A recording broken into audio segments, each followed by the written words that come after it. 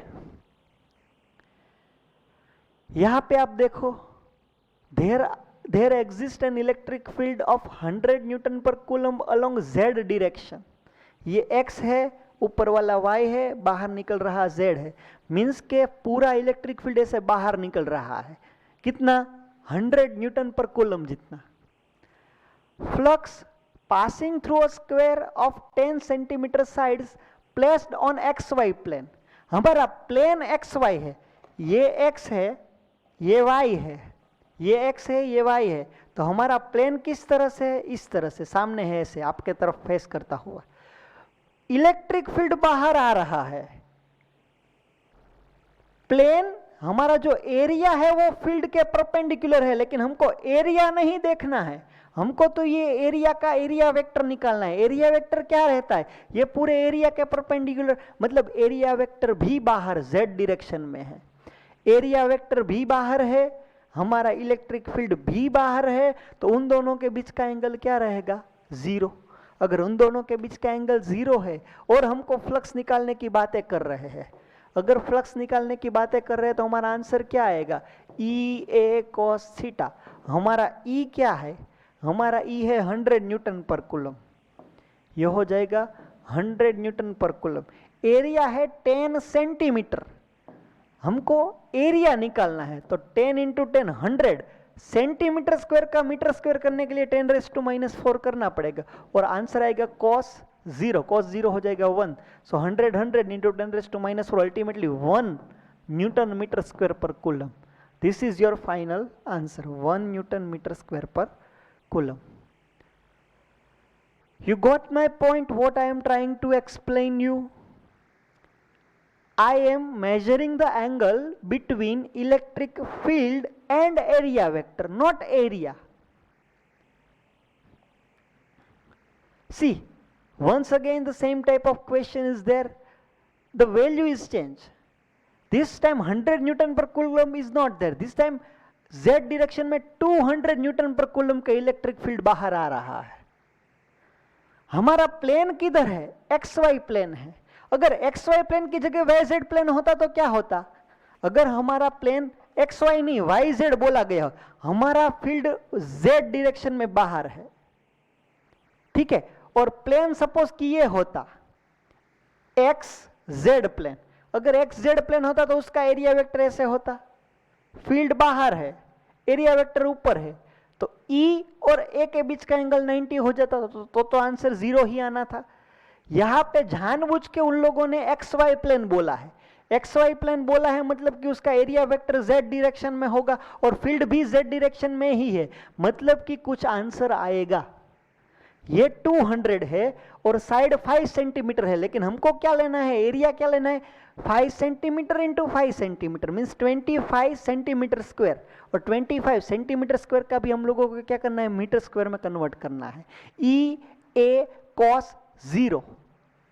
Hello, हमको करना है यही फॉर्मूला यूज करना है, लेकिन इसके अंदर E की जगह पे हमको 200 लेना है, एरिया की जगह पे हमको 25 इंटू 10⁻⁻⁴ लेना है और cos 0 करना है. सो 25 इंटू 2 50, 0 0 2 यहाँ पे लग गए और 10⁻⁻⁴ है. सो आंसर आएगा 0.5 newton metre square per coulomb. So our answer is A, 0.5 newton metre square per coulomb. Okay, once again same question is there. No, this is not the same question, this is some different questions. Here you have one plane like this and electric field is like this. यहाँ से electric field पूरा पास हो रहा है. अगर electric field यहाँ पे है और एरिया ये है, तो ये एरिया का एरिया वेक्टर तो ऐसे बाहर आएगा. हेलो, एरिया वेक्टर बाहर आएगा और फील्ड लाइंस ऐसे है, तो E और वेक्टर A के बीच का एंगल कितना आया? 90. अगर E और A के बीच का एंगल 90 आया तो फ्लक्स क्या आएगा? E A cos 90. cos 90 is 0. So ultimately your answer is 0. See, NEET 2006 में ये क्वेश्चंस पूछा गया है. नीट एग्जाम 12th के बाद आती है. आप 11th भी पूरा पढ़ लो, 12th भी पूरा पढ़ लो, उसके बाद नीट का एग्जाम आता है. अभी आप 10th स्टैंडर्ड में हो, लेकिन फिर भी ये क्वेश्चन आप सॉल्व कर पा रहे हो क्योंकि ये इतना हार्ड नहीं है. अभी आप 10th में हो और मैं आपको 11th 12th पढ़ा रहा हूँ, इसीलिए आपको ये सब हार्ड लग रहा है. जब भी आप 11th और 12th में आओगे तब यही सारी चीजें आप यूं कर दोगे. अभी थोड़ी कठिनाइयां हो रही है, मैं समझ सकता हूं, फिर भी मैं बहुत धीरे धीरे और कुछ ही क्वेश्चंस, 10-15 क्वेश्चन तो मैं बहुत करके पढ़ाता हूं आपको. इतना भी नहीं होता, कभी कभार तो 5-6 क्वेश्चंस ही पढ़ाता हूं. ठीक है, इस केस में आंसर आएगा 0, क्योंकि आपको क्या फाइंड आउट करना था? The electric flux in SI unit. SI unit means newton metre square per coulomb. Metre में कन्वर्ट करना रहेगा आपको. Associated with the surface is what? 0. इन लोगों ने एक्सप्लेनेशन क्या दिया है? देखो, from the figure, electric field lines entering in the surface, same number of electric field lines coming out from the surface. So net flux link with the surface is 0. In our previous lecture, we have discussed that the flux entering to the surface is taken as negative and the flux coming out from the surface is taken as positive. Here the same number of field lines are entering and those number of field lines are coming out. So the जितना flux दाखिल हो रहा है उतना ही flux बाहर निकल रहा है. मीन्स दाखिल होता हुआ फ्लक्स नेगेटिव है तो बाहर निकलता हुआ फ्लक्स पॉजिटिव है. तो जितना दाखिल हुआ, जितना माइनस में है उतना ही प्लस में है. So ultimately your answer is 0। आप ऐसे भी कर सकते हैं, अदरवाइज मैंने जो आपको ई ए cos थीटा बताया वैसे भी कर सकते हैं। ये क्वेश्चंस देखो, ये पूरा हाफ हेमिस्फीयर है। हेमिस्फीयर में क्या बोला गया है कि उसके अंदर कितना फ्लक्स लिंक होने वाला है, तो जितनी फील्ड लाइंस एंटर हुई उतनी ही फील्ड लाइंस बाहर गई है। If same number of field lines are entering and coming out from the surfaces, means the net flux is 0. So in this case our answer is 0. यहां पे आप देखो, a square surface of side L meter in the plane of the paper. Once again this is the question from NEET 2010. A square surface of side L meter in the plane of paper is placed a uniform electric field acting along the same place at an angle theta with the horizontal side of the square as shown in figure. The electric flux linked to the surface in unit of volt into meter is what? Plane is there. ये हमारा plane है। हमको plane कभी देखना ही नहीं होता है, हमको तो एरिया वेक्टर देखना होता है। अगर प्लेन ऐसे है तो एरिया वेक्टर परपेंडिकुलर में होगा। तो ये हमारा एरिया वेक्टर है और फील्ड ऐसे है। फील्ड और एरिया के बीच का एंगल नहीं पूछ रहा हूं, फील्ड और एरिया वेक्टर के बीच क्या एंगल। अगर हमारा एरिया वेक्टर ये है और फील्ड ऐसे होता तो ये दोनों के बीच में आप ऐसे ऐसे देखो 90 डिग्री होता कि नहीं। अगर इसकी वजह पे ऐसे होता या ऐसे होता या ऐसे होता, कुछ भी होता ऐसे, तो ये प्लेन का पूरा परपेंडिकुलर ही हमारा एरिया वेक्टर है। तो फील्ड ऐसे है और हम ऐसे हमारा एरिया वेक्टर लगा रहे, तो आप एक बार ऐसे छू कर देखो, ये थीटा नहीं है, ये 90 डिग्री ही है। तो हमारा ई और ए के बीच का एंगल क्या आ रहा है? ई और ए के बीच का एंगल 90 ही आ रहा है। गलती से आप क्या कर दोगे, गलती से आप ये कर दोगे कि फ्लक्स निकालने के लिए ई साइड एल मीटर है तो इसका एरिया लगा दोगे एल स्क्वायर और एंगल ले लोगे आप cos थीटा, क्योंकि आपको ऐसा लग रहा है कि ये थीटा हमको दिया गया है। हमको थीटा क्या लेना है?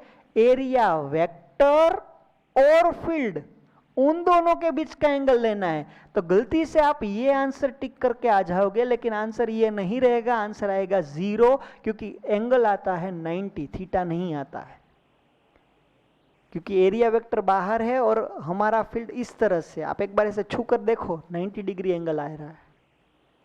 ठीक है, ये सारी चीजों के बाद हम JEE 2020 रिसेंट ईयर का एक क्वेश्चन सोल्व करने जा रहे हैं। क्वेश्चन समझने से पहले आपको ये कोऑर्डिनेट्स मालूम होंगे, आप 10th में हो तो। ये पहले वाला x का है, दूसरे वाला y कोऑर्डिनेट है, तीसरे वाला z कोऑर्डिनेट है।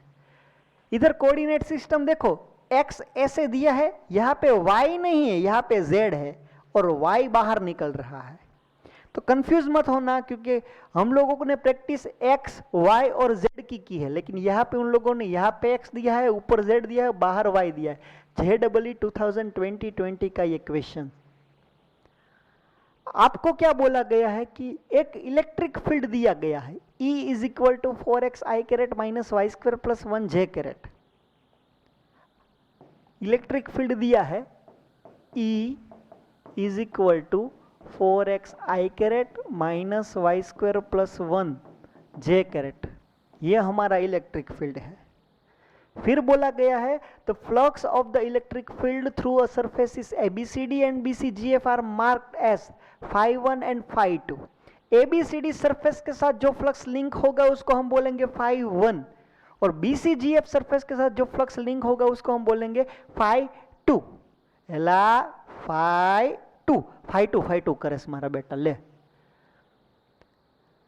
The difference φ1 minus φ2 is what? Ultimately, you have to find out two separate numerical. One is you have to find out the flux associated with the surface ABCD, and you have to give name to that flux as φ1. And another, BCGF के लिए जितना भी flux आएगा उसको आपको बोलना पड़ेगा phi2। फिर पहले वाले फ्लक्स में से दूसरे वाले फ्लक्स को सब्सट्रैक्ट करके जो आंसर आता है वो आंसर आपको बताना है। लेकिन उससे पहले मैं आपको ये बताता हूं, ये देखिए आप, ये पूरा ऐसा क्यूब रहता है, ठीक है। आपको जो क्वेश्चन में दिया गया है तो ओरिजिन यहां पे है, फिर H पॉइंट, ये EHGF ADCB, यहां पे आप देखो ये मेरा ओरिजिन है, देखो यहां पे बाहर वाला नहीं पीछे वाला, ये ओरिजिन है, मतलब कि ये हमारा E पॉइंट है, फिर ये G पॉइंट है, फिर F पॉइंट है ये, फिर E पॉइंट है ये ADCB, ठीक है। आपको मुझे ये बताना है कि ये लेंथ कितना है, ये लेंथ कितना है, ये लेंथ मीन्स कौन सा, E और H, E और H के बीच का लेंथ कितना है। आपको क्या करना है, यहां पे देखना है E और H कौन सी लाइन पे है, y एक्सिस की लाइन पे है। अगर E और H y एक्सिस की लाइन पे है तो हमको उन दोनों का y कोऑर्डिनेट देखना है। H का कोऑर्डिनेट y है 2, E का y कोऑर्डिनेट है 0, तो ये लेंथ क्या हो जाएगी, 2 मीटर हो जाएगी। ये लेंथ हो जाएगी हमारी 2 मीटर, ये लेंथ है हमारी 2 मीटर। ये HG देखो आप, HG, तो HG वाली लाइन कौन सी है, x एक्सिस, तो दोनों का x कोऑर्डिनेट देखना है आपको। यहां पे 3 है, यहां पे 0 है, मतलब कि ये लेंथ कितनी है, ये 2 मीटर नहीं है, ये 3 मीटर है। फिर अगर मेरे को ये देखना है C और G, C और G, तो C और G ये ऊपर हुई लाइन है, तो C और G ऊपर का एक्सिस कौन सा है, Z, तो आपको दोनों का Z एक्सिस देखना है, 2 और 0, तो ये CG के बीच का एंगल कितना हो गया, CG के बीच की लेंथ कितनी हो गई, 2 मीटर। अगर आपको ये बोला गया है कि GF देखो, GF ये, तो GF कहाँ पे है, y एक्सिस के पैरेलल है, तो दोनों का y कोऑर्डिनेट देखो, ये 2 है, ये 0 है, तो ये भी 2 मीटर है। ये BCGF, BCGF, तो BCGF में आप लेंथ देखो, ये लेंथ है 2 मीटर और विड्थ भी है 2 मीटर। हमारे पास सिर्फ 2 ही सरफेस है, पहली सरफेस है ABCD, so area vector of ABCD surface क्या आएगा, और area vector of BCGF surface क्या आएगा। एरिया वेक्टर में एरिया तो लेना पड़ेगा ना, आप ABCD सरफेस देखो, तो ये ABCD ये सरफेस हुई, ये सरफेस मीन्स कौन सी सरफेस, आप समझो एक बार फिर से, ये हुआ ऊपर वाली सरफेस, ये हेलो, यहां पे ओरिजिन है, तो ये ABCD है, ABCD, तो उसका एरिया कितना आएगा, ये लेंथ और ये विड्थ, लेंथ इनटू विड्थ जितना एरिया आएगा। फिर हमारे पास सरफेस है BCGF, मतलब कि ये वाली सरफेस है बाहर वाली, हेलो, ओरिजिन यहां पे है और ये वाली सरफेस है BCGF, तो उसके लिए ये लेंथ और ये विड्थ होनी चाहिए। तो आप एक बार से देख लो ना कि AD कौन से है, तो कि y एक्सिस पे है, A और D वाली लाइन कहाँ पे है, तो कि y के पैरेलल है, दोनों के y कोऑर्डिनेट देखो, तो ये आएगा 2 मीटर।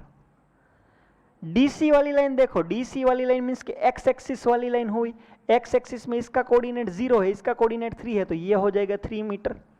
तो ये पूरे ABCD वाले का एरिया कितना आएगा, ABCD वाले का एरिया आएगा 3 × 2 6, लेकिन हमको एरिया नहीं लेना है, हमको एरिया वेक्टर लेना है। अगर हमारा क्यूब ऐसे है, ऐसे, तो एरिया ये है, लेकिन उसका एरिया वेक्टर तो ये एरिया से भी परपेंडिकुलर होगा, मतलब कि इस तरह से होगा ऊपर जाता हुआ, तो ऊपर कौन सा जा रहा है, Z एक्सिस जा रहा है, तो एरिया आएगा 6, 3 × 2 6, पर 6 K कैरेट लिखना होगा, हमको एरिया क्या लिखना होगा, 6 K कैरेट। तो यहाँ पे जब हम ABCD वाले एरिया वेक्टर की बात करते हैं तो वो आएगा 6 k कैरेट। लेकिन जब हम बात करेंगे BCGF का, जब हम बात करेंगे BCGF का, तो आप देखो BCGF यहां पे है, यहां पे, तो उसका एरिया वेक्टर किधर निकलेगा, उससे भी परपेंडिकुलर निकलेगा, मतलब उससे भी परपेंडिकुलर मतलब I। लेकिन यहां पे लेंथ 2 मीटर और 2 मीटर, 2 और 2, ये भी 2 मीटर है, ये भी 2, 2 2 4 I कैरेट लिखना होगा। BCGF का एरिया वेक्टर क्या निकलेगा, BCGF का एरिया वेक्टर निकलेगा 4 I कैरेट। अब पहला वाला फ्लक्स देखो φ1, तो φ1 क्या है, तो कि ABCD वाला, तो मतलब उसके लिए आपको क्या करना पड़ेगा, E डॉट ए करना पड़ेगा कि नहीं करना पड़ेगा। E क्या है, E तो सेम ही है 4x I caret minus Y square plus 1 j caret, उसको आपको एरिया वेक्टर 6k कैरेट के साथ मल्टीप्लाई करना है। तो ये दोनों के साथ मल्टीप्लाई होगा 4x I caret dot 6k caret minus Y square plus 1 j caret dot 6k caret. तो I कैरेट और k कैरेट, अगर I या j या k रहता तो ही आंसर आता। I के साथ k आया मतलब ये 0 हो गया, j के साथ k आया मतलब ये 0 हो गया, आंसर इज 0। ठीक है, φ1 हमारा 0 आ रहा है। φ2 देखो आप, तो E डॉट ए करना पड़ेगा, लेकिन ये एरिया कौन सा, BCGF वाले का लेना पड़ेगा। यहाँ पे एरिया ABCD वाले का लेना था हमको। E तो दोनों केस में सेम ही है, 4x I caret minus Y square plus 1 j caret, उसका मल्टीप्लिकेशन आपको करना है 4 I कैरेट के साथ। यहाँ पे I कैरेट और I कैरेट का ही होगा 4x I caret dot 4 I caret minus Y square plus 1 j caret dot 4 I caret, ये तो 0 हो जाएगा। आंसर क्या आएगा, 16x I डॉट I तो 1 हो गया, पर ये x क्या लेना है, x आपको कौन सा लेना है, BCGF है। ये जो BCGF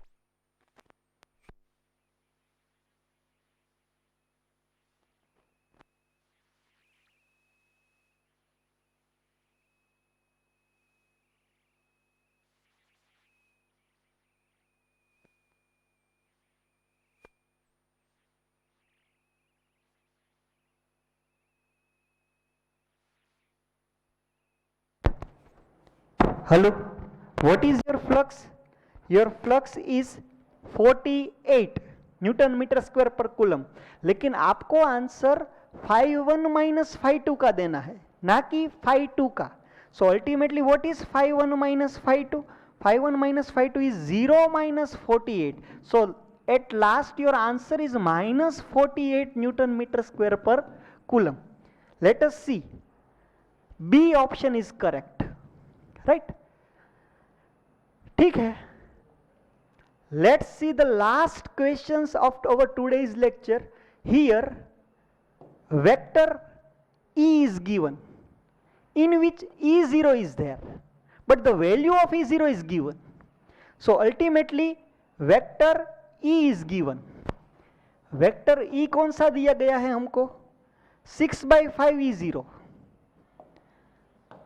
6/5 E0 I carat, but E0 की तो वैल्यू दी गई है ना, 4 into 10 raised to 3, so this is 4 into 10 raised to 3 I caret plus 8/5 E0, 8/5 E0 की जगह पे 4 into 10 raised to 3 J caret. This is our vector E. Area is given 0.1 meter square and it is parallel to the YZ plane. If your surface is YZ plane, means your area vector is in x direction and area vector is taken as 0.1 I caret.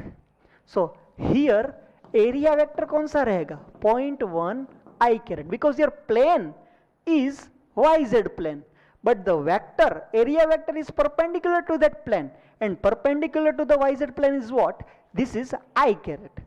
So ultimately flux is what, flux is E dot A. E dot A means what, 6/5 into 4 into 10 raised to 3 I caret plus 8/5 into 4 into 10⁻³ J caret, उसके साथ आपको ये करना है dot product किसका, 0.1 I caret का। सिर्फ I caret और I कैरेट का ही डॉट प्रोडक्ट होना है, J कैरेट का और I कैरेट का कभी भी डॉट प्रोडक्ट नहीं होने वाला है। So ultimately you have to write 6/5 into 4 into 10⁻³ into 0.1। I वाला 1 हो गया और JI वाला 0 हो गया। So what ever the answer of this is your final answer. So hope you get this answer आएगा सपोज 480 वोल्ट इंटू मीटर जितना। So that's it for our today's lecture. जितने भी क्वेश्चंस हम लोगों ने सोल्व किए वो सारे टू टाइम्स होमवर्क में करके आने हैं आपको। नेक्स्ट टाइम जब हम मिलेंगे तब हम गॉसेस थ्योरम के बारे में डिस्कस करेंगे। आज जितनी भी सारी बातें की वो हमने इलेक्ट्रिक फ्लक्स की एप्लीकेशंस की ही बातें की। ये होमवर्क करने से पहले उसके प्रीवियस लेक्चर की जो थियरी पोर्शन थी वो एक बार आप रिवाइज कर लेना, उसके बाद ये होमवर्क करना, तब जाके आपको आसान रहेगा। Okay, that's it from today's lecture. जय हिंद, जय भारत, अस्तु, थैंक यू।